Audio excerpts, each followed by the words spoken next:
La République française sait ce qu'elle doit à celles et ceux qui sont morts pour la France ou pour le service de la nation.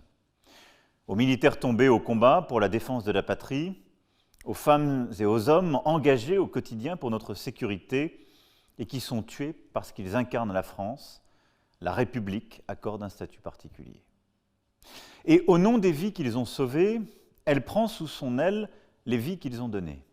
Elle apporte à leurs orphelins un soutien matériel, un soutien moral, pour les aider à se relever, à grandir, à choisir leur voie, à construire leur vie.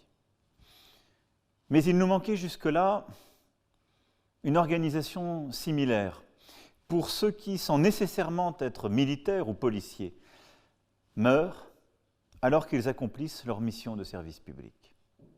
Car leur don de soi, leur abnégation quotidienne peut parfois aller jusqu'au tribut suprême.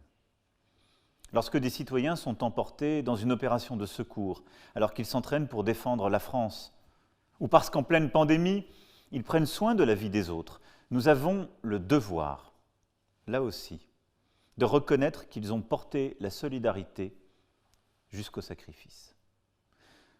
Leur engagement nous oblige en retour, par-delà leur mort.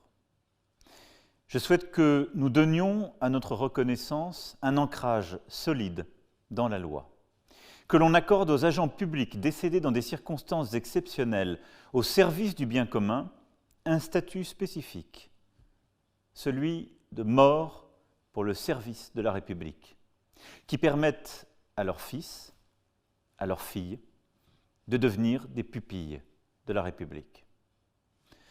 Le gouvernement présentera aujourd'hui au Parlement un projet d'amendement en ce sens, pour que notre République tienne ses engagements envers ceux et celles qui se sont engagés pour elle. C'est un acte de justice, de fraternité. La dette et l'hommage de la France à l'égard de ceux qui l'ont servi jusqu'au bout.